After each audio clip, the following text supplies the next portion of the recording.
Hello, नमस्कार, राधे राधे।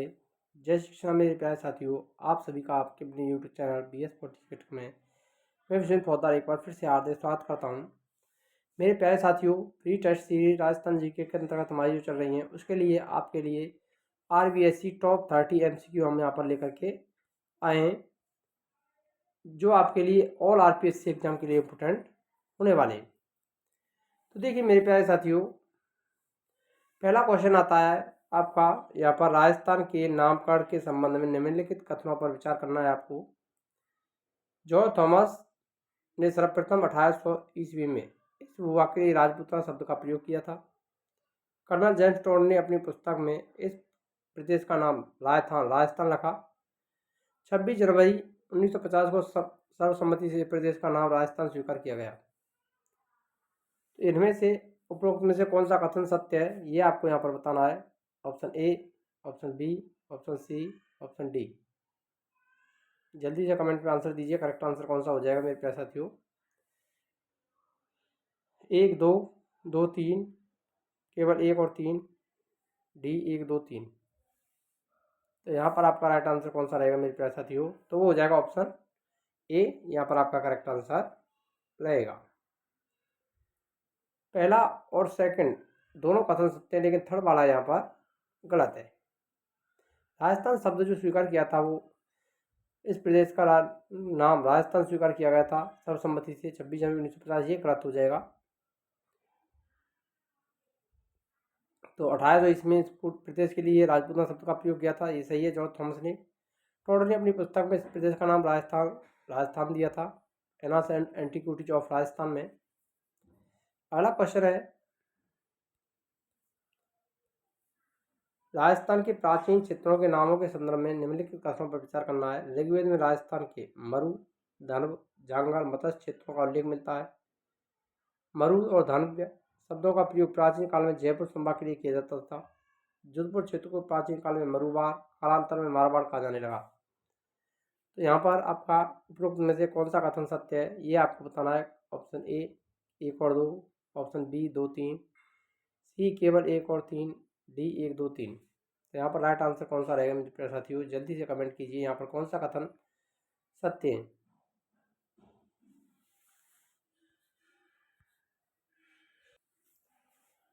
तो यहाँ पर आपका राइट आंसर रहेगा ऑप्शन सी। कौन सा राइट आंसर हो जाएगा, ऑप्शन सी करेक्ट आंसर हो जाएगा। 1 और 3 यहाँ पर राइट आंसर रहेंगे, लेकिन सेकंड है वो यहाँ पर गलत हो जाएगा आपका।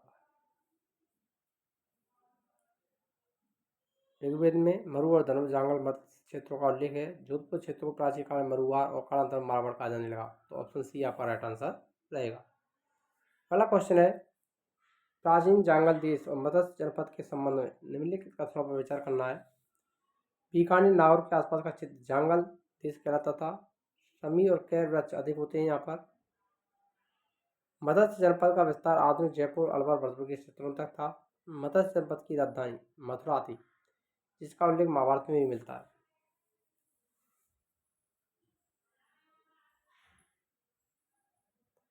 तो उपरोक्त में से कौन सा कथन सत्य है, ये आपको यहाँ पर बताना है। ऑप्शन ए 1 और 3, ऑप्शन बी 1, 2, सी 2, 3, डी 1, 2, 3। जल्दी से कमेंट में आंसर दीजिए। तो यहाँ पर आपका राइट आंसर रहेगा ऑप्शन बी, 1 और 2 यहाँ पर सही हो जाएंगे, लेकिन यहाँ पर तीसरा ऑप्शन है वो गलत आंसर रहेगा। मत्स्य जनपद की राजधानी मथुरा थी, ये गलत रहेगा यहाँ पर, जबकि क्या थी, विराट नगर। विराट नगर यानी जिसे हम कहते हैं बैराट, क्या बोलते हैं, बैराट, ना कि मथुरा। मथुरा जनपद की राजधानी किसकी थी, सूरसेन जनपद की राजधानी थी मथुरा। अगला क्वेश्चन है, सूरसेन राज्य और भौगोलिक क्षेत्रों के प्राचीन नामों के संबंध में निम्नलिखित कथनों पर विचार करना है। धौलपुर और करौली के अधिकांश भाग प्राचीन सूरसेन राज्य के अंतर्गत सम्मिलित थे। सूरसेन राज्य का विस्तार वर्तमान भरतपुर के उन क्षेत्रों तक था जो मथुरा से सटे हुए थे। माही नदी के किनारे स्थित होने के कारण बांसवाड़ा की गुहा को कांटर कहा जाता है। उपरोक्त में से कौन सा कथन या कौन से कथन सत्य हैं।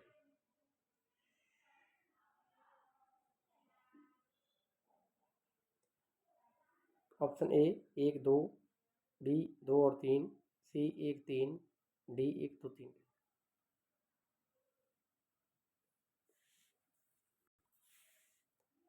तो यहाँ पर आपका राइट आंसर हो जाएगा ऑप्शन ए। 1 और 2 यहाँ पर सही हो जाएंगे, लेकिन तीसरा यहाँ पर गलत रहेगा।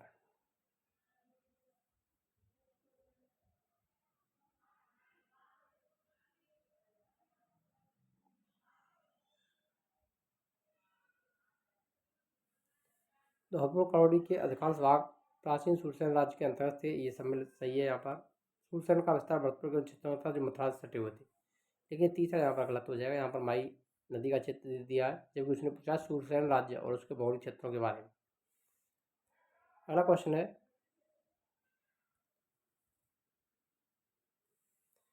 राजस्थान की भौगोलिक विशेषता पर आधारित नामों के संबंध में निम्नलिखित कथनों पर विचार करना है। प्रतापगढ़ का वह भूभाग जो माई के किनारे स्थित था, कांठल के नाम से प्रसिद्ध था। प्रतापगढ़ और बांसवाड़ा के मध्य छप्पर गांव का समूह छप्पर का मैदान कहलाता है।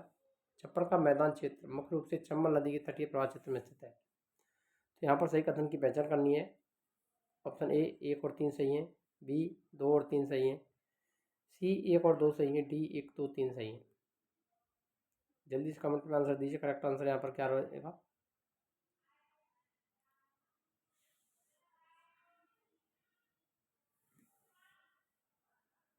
तो यहाँ पर आपका पहला और दूसरा सही हो जाएंगे, लेकिन तीसरा यहाँ पर गलत रहेगा।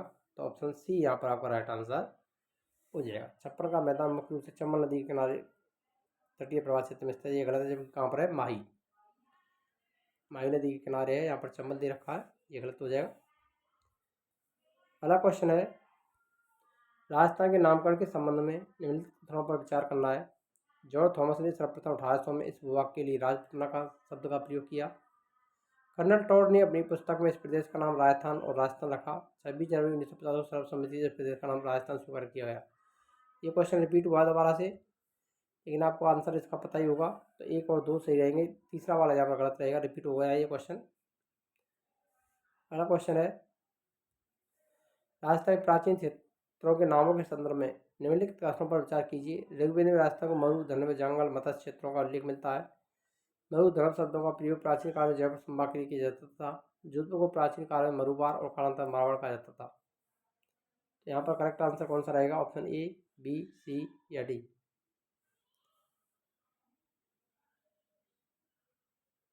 तो यहाँ पर सेकंड ऑप्शन आपका गलत है, पहला सही है और तीसरा सही है। तो ऑप्शन सी आपका राइट आंसर यहाँ पर हो जाएगा।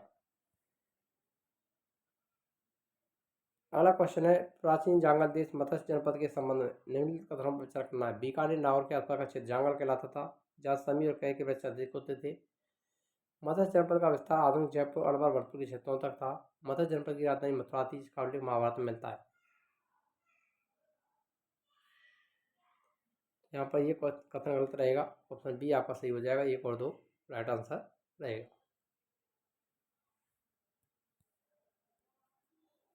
सूरसेन राज्य के भौगोलिक क्षेत्रों के संबंध में निम्नलिखित कथनों पर विचार कीजिए। धौलपुर कौड़ी के अधिकांश भाग प्राचीन सूरसेन राज्य के अंतर्गत सम्मिलित थे। सूरसेन राज्य का विस्तार वर्तमान भरतपुर के उन क्षेत्रों तक था जो मथुरा से सटे हुए थे। माही नदी के किनारे होने के कारण इसका बांसवाड़ा के भूभाग को कांठल कहा जाता है। तो यहाँ पर आपका राइट आंसर कौन सा रहेगा, ऑप्शन थर्ड यहाँ पर गलत हो जाएगा। 1 और 2 यहाँ पर सही आंसर रहेगा, ऑप्शन ए। राजस्थानी भौगोलिक विशेषता पर आधारित नामों के संबंध में कथनों पर विचार करना है। प्रतापगढ़ का भूभाग जो माई के किनारे स्थित था, कांठल के नाम से प्रसिद्ध था। प्रतापगढ़ बांसवाड़ा के मध्य छप्पर गांव का समूह छप्पर का मैदान कहलाता है। छप्पर का मैदान मुख्य रूप से चंबल नदी के प्रवाह क्षेत्र में स्थित है। यहाँ पर आपका राइट आंसर कौन सा रहेगा, तो ये सी वाला ऑप्शन गलत हो जाएगा। यहाँ पर फर्स्ट और सेकंड यहाँ पर सही हो जाएंगे, ऑप्शन सी सही आंसर हो जाएगा। अगला क्वेश्चन है, राजस्थान के मध्य पाषाण काल के संदर्भ में निम्नलिखित कथनों पर विचार करना है। पश्चिमी राजस्थान में लूड़ी और उसकी सहायक नदियों के किनारे मध्य पाषाणकालीन उपकरण मिले। इस काल के उपकरण बड़े, भारी, खुरदरी बनावट के हैं, जो मुख्य रूप से चूना पत्थर से बने हैं। पत्थर के बने इन छोटे उपकरणों को माइक्रोलिथिक लघु पाषाण उपकरण कहा जाता है। उपरोक्त में से कौन सा कथन या कौन से कथन सत्य है। 1 2, बी 2 और 3, सी 1 3, डी 1 2 3। जल्दी से कमेंट में आंसर दीजिए, करेक्ट आंसर क्या रहेगा।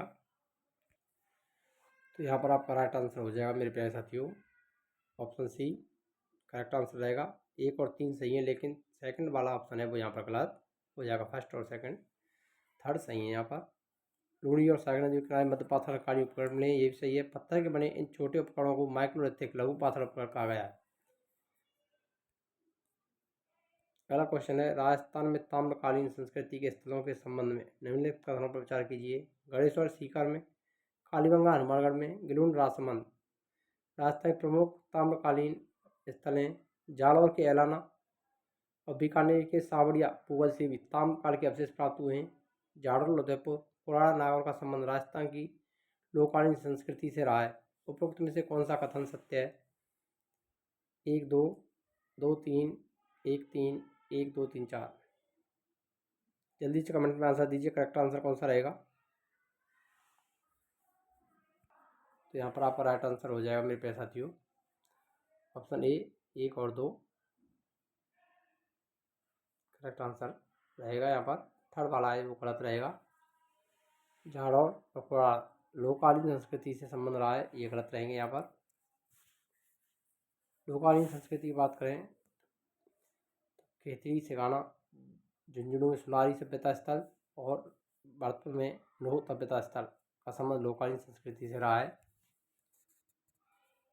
अगला क्वेश्चन है, राजस्थान में लोककाल के संदर्भ में निम्नलिखित कथनों पर विचार कीजिए। भरतपुर जिले में स्थित नोह से प्राप्त अवशेष भारत में नोह युग के आरंभ की सीमा रेखा निर्धारित करने के महत्वपूर्ण स्रोत हैं। जोधपुर जयपुर सुनारी झुंझुनू में लोहे को गलाने की भट्टियां और अस्त्र शस्त्र बनाने के कारखाने के अवशेष मिले हैं। टोंक जिले में स्थित रेड को लोह सामग्री की कमी के कारण प्राचीन राजस्थान का पिछड़ा क्षेत्र कहा जाता है। उपरोक्त में से कौन सा कथन सत्य है?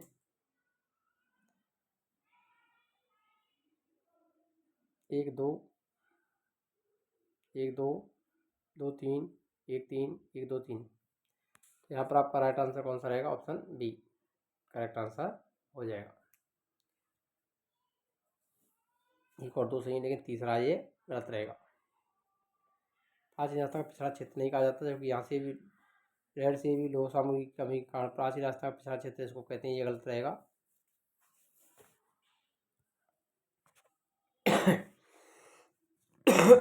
अगला क्वेश्चन है आपके लिए, राजस्थान की चित्रित मध्यवाड़ संस्कृति PGW के संबंध में निम्नलिखित कथनों पर विचार कीजिए। लोककाल के पश्चात राजस्थान में सलेटी रंग की चित्रित मध्यवाड़ संस्कृति का उदय हुआ। इस संस्कृति के अवशेष मुख्य रूप से दक्षिणी राजस्थान के चित्तौड़ प्रतापगढ़ जिले से प्राप्त हुए हैं। इस संस्कृति का उदय लगभग 600 ईस्वी के आसपास माना जाता है, जिसके बाद ऐतिहासिक युग का आरंभ होता है। उपरोक्त में से कौन से कथन सत्य हैं? ऑप्शन ए 1 3, ऑप्शन बी 1 और 2, ऑप्शन सी 1 2 3, ऑप्शन डी 1 2 3। तो यहाँ पर आपका राइट आंसर कौन सा रहेगा मेरे प्यारे साथियों? तो वो हो जाएगा आपका ऑप्शन ए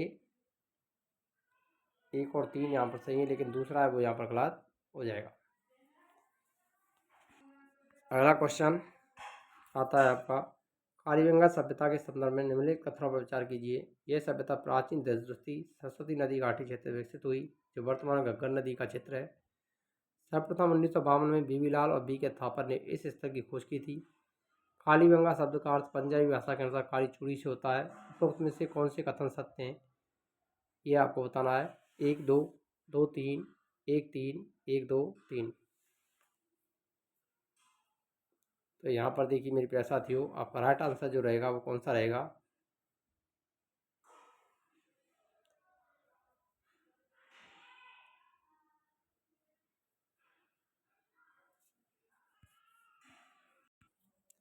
तो यहाँ पर आपका राइट आंसर रहेगा 1 और 3, ऑप्शन सी सही आंसर हो जाएगा। कालीबंगा का अर्थ पंजाबी भाषा के अनुसार काली चूड़ी होता है। घग्गर नदी का क्षेत्र दशरथी सरस्वती नदी का क्षेत्र 1952 में इसकी सभ्यता की खोज बीबी लाल बी के थापर ने की, ये यहाँ पर गलत रहेगा। इसने नहीं की थी, बल्कि किसने की थी? अमलानंद घोष।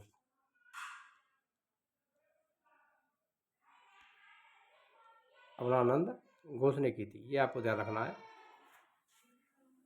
तो ऑप्शन सी आपका राइट आंसर हो जाएगा। अगला क्वेश्चन, कालीबंगा सभ्यता के पुरातात्विक साक्ष्यों के संबंध में निम्नलिखित कथनों पर विचार कीजिए। कालीबंगा एक सुव्यवस्थित रूप से बसा हुआ नगर था, जहाँ मकान मिट्टी और कच्ची ईंटों से बनाए जाते थे। यहाँ से प्राप्त मिट्टी के बर्तन पतले हल्के हैं उन पर काले और सफ़ेद रंग की रेखाएं अंकित मिली हैं। यहाँ के खेतों के अवशेषों से एक खेत में 2 फसलें उगाए जाने के प्रमाण भी मिले हैं। तो आपको यहाँ से उपरोक्त में से कौन सा कथन सत्य है ये बताना है। 1 2 2 3 1 3 डी 1 2 3। तो जल्दी से कमेंट में आंसर दीजिए। यदि अभी तक आपने वीडियो लाइक नहीं की तो वीडियो लाइक करें, शेयर करें, अधिक से अधिक ताकि प्रत्येक विद्यार्थी हमारी जो टेस्ट सीरीज है वो पहुँच सकें। और सारी क्लासेज आपको हमारे YouTube channel BS polity trick पर निःशुल्क देखने को मिलने वाली हैं। और यदि चैनल को सब्सक्राइब नहीं किया तो चैनल को सब्सक्राइब कर लें। यहाँ पर आपके लिए सभी कॉम्पिटिशन एग्जाम के लिए निःशुल्क तैयारी करवाई जाएगी और साथ साथ टेस्ट सीरीज भी आपको समय समय पर उपलब्ध करवाई जाती हैं।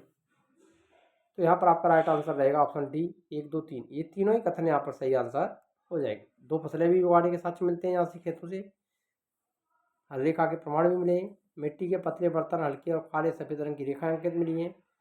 और यह एक सुव्यवस्थित रूप से बसा हुआ नगर था। यह मिट्टी की कच्ची ईंटों से मकान बनाए जाते थे।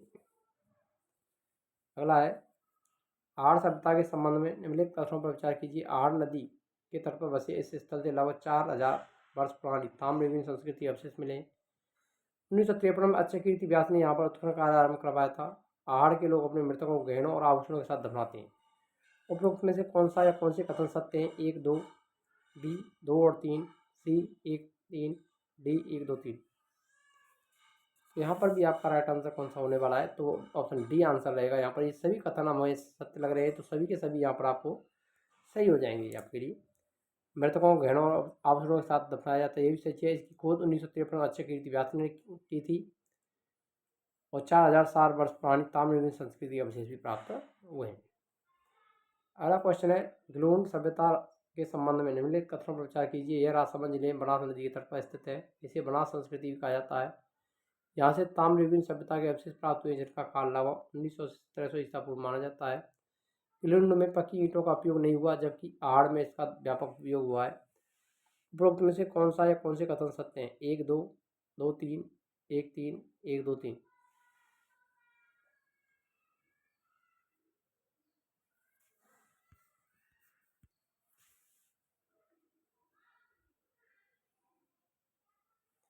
तो यहाँ पर आपका राइट आंसर रहेगा ऑप्शन ए। 1 और 2 सही हो जाएंगे, लेकिन तीसरा यहाँ पर गलत रहेगा। पक्की ईंटों का प्रयोग नहीं हुआ, नहीं आया यहाँ पे, जबकि हुआ था। अगला क्वेश्चन लूण स्थल से प्राप्त पुरातात्विक अवशेषों के संबंध में निम्नलिखित कथनों पर विचार कीजिए। यहाँ से सादे काले और पॉलिशदार भूरे और लाल रंग के मृतभांड प्राप्त हुए। उत्खनन में मिट्टी के खिलौने, पत्थर की गोलियां, हाथी दांत की चूड़ियों के अवशेष मिले हैं। यहाँ से लोहे के हथियारों के बड़े कारखानों के प्रमाण भी मिले हैं। उपरोक्त में से कौन सा या कौन से कथन सत्य हैं।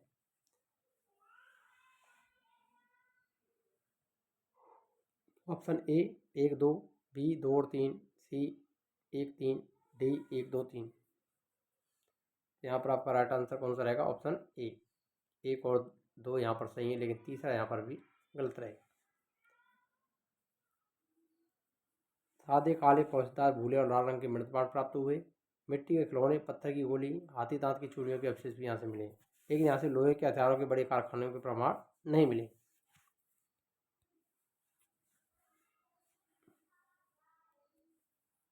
बागौर सभ्यता के संबंध में निम्नलिखित कथनों पर विचार कीजिए। यह भीलवाड़ा जिले में कोठारी नदी के तट पर स्थित है। उत्खनन कार्य 1967 से 70 तक किया गया। यहाँ से प्राप्त अवशेष लगभग 4000 से 5000 ईसा वर्ष पूर्व के माने जाते हैं। Option A 1 2 B 1 2 3 C 1 3 D 1 2 3। यहाँ पर आपका राइट आंसर हो जाएगा ऑप्शन डी। ये सभी कथन यहाँ पर सही हो जाएंगे। अगला क्वेश्चन है गणेश्वर सभ्यता के संबंध में निम्नलिखित कथनों पर विचार करना। यह कांति नदी के उद्गम पर स्थित है। महत्वपूर्ण ताम्रलिप्ति स्थल है। यहाँ से प्राप्त तांबे के प्रकरणों में 99% तांबा है, जो इस क्षेत्र में तांबे की प्रचुरता का प्रमाण है। गणेश्वर से प्राप्त मिट्टी के बर्तन क्रपसवर्णी मृदपात्र कहलाते हैं, जिन्हें लाल पीले रंग से सजाया जाता है। उपरोक्त में से कौन से कथन सही हैं। 1 2 2 3 1 3 1 2 3। तो यहाँ पर आपका ऑप्शन कौन सा राइट आंसर रहेगा। तो ऑप्शन ए आपका राइट आंसर यहाँ पर रहेगा। जिसका भी आंसर आ रहा है ऑप्शन थर्ड है यहाँ पर, ये गलत रहेगा। 1 और 2 यहाँ पर सही है। अगला है क्वेश्चन, भीनमाल और ईसपाल की प्राचीन सभ्यताओं के संबंध में यहाँ पर विचार करना है आपको। भीनमाल जालौर का प्राचीन नाम श्रीमाल था। उत्खनन R.C. अग्रवाल ने करवाया। भीनमाल से एक रोमन एम्फोरा और यूनानी सुताई मिली है जो इसे विदेशी व्यापार की पुष्टि करती है। ईसपाल उदयपुर से प्राचीन काल के समृद्ध उद्योग के साथ प्राप्त हुए हैं। तो यहाँ पर आपका ऑप्शन बी आपका सही आंसर रहेगा। थोड़ा ये गलत हो जाएगा। अगला क्वेश्चन है, बैराट जयपुर सभ्यता के संबंध में कथनों पर विचार करना है। बैराट बीजक पहाड़ी और भीमडूंगरी से हड़प्पा सभ्यता मौर्यकालीन से प्राप्त हुए। यहाँ से एक गोल मंदिर और सम्राट अशोक के स्तंभ भी मिले। अशोक का ब्रावो अभिलेख बैराट के समीप से मिला है जो उसके जैन धर्म के अनुयायी होने का पुख्ता प्रमाण है। 1 2 2 3 1 3 1 2 3 कौन से कथन यहाँ पर सही है आपको ये बताना है। तो यहाँ पर आपका राइट आंसर कौन सा रहेगा मेरे प्यारे साथियों, तो वो रहेगा ऑप्शन ए। सही आंसर रहेगा 1 और 2 यहाँ पर सही। जैन धर्म के अनुयायी के साथ होने के प्रमाण नहीं मिलते, जो किसके मिलते हैं, बौद्ध धर्म के। यहाँ पर जैन धर्म दे रखा है, जो बौद्ध धर्म के अनुयायी था अशोक, उसके साथ यहाँ पर मिलते हैं। अगला क्वेश्चन है, राजस्थान की अन्य प्राचीन सभ्यताओं के संबंध में निम्नलिखित कथनों पर विचार कीजिए। भारत और उदयपुर मुगल उत्खनन से एक ताम्र पाषाणकालीन सभ्यता के प्रकाश में आई। भारत सभ्यता का संपर्क हड़प्पा सभ्यता से होने के कई पुख्ता प्रमाण मिलते हैं, प्रमाण प्राप्त नहीं होते हैं। रंगमहल, हनुमानगढ़, ओजियाना, भीलवाड़ा राजस्थान की महत्वपूर्ण प्राचीन सभ्यताओं में शामिल है। उपरोक्त में से कौन सा या कौन से कथन सत्य हैं? 1 2 2 3 1 3 1 2 3।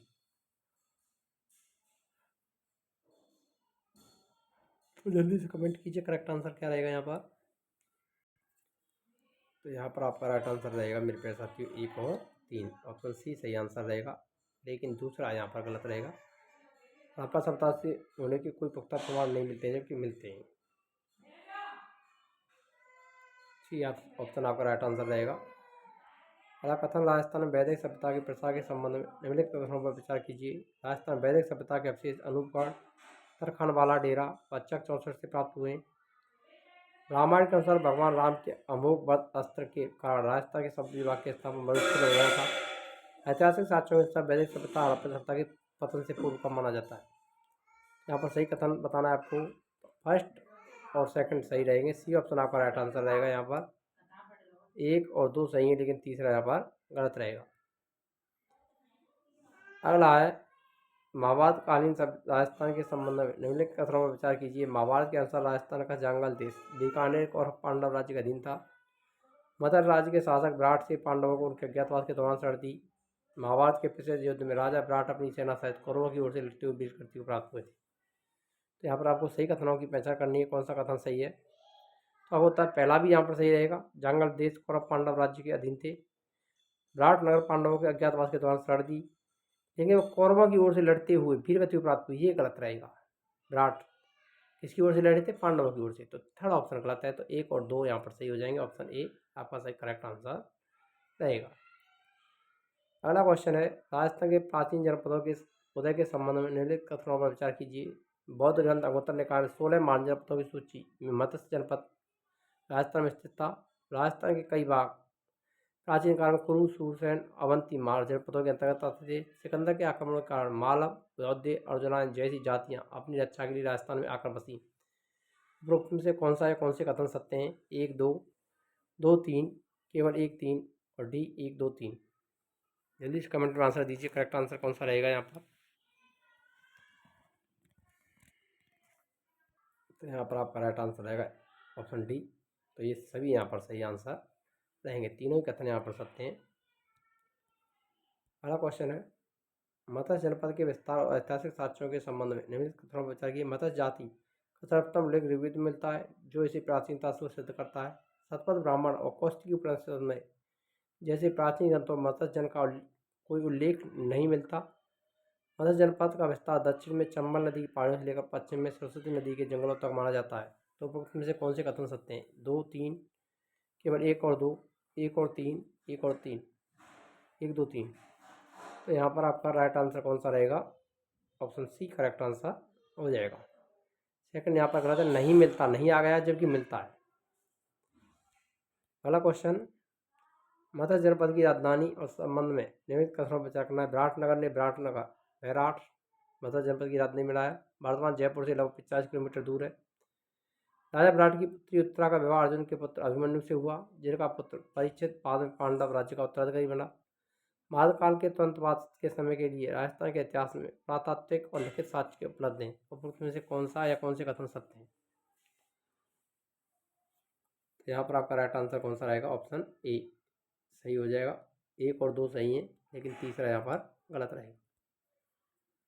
अंतिम और लास्ट क्वेश्चन आपके लिए, मत्स्य जनपद के पतन और संघर्षों के संदर्भ में निम्नलिखित कथनों पर विचार करना है। मत्स्य जनपद अपने पड़ोसी सालभर जनपद और चेदी जनपद के साथ अक्सर सीमा विवाद को लेकर संघर्ष होता रहा।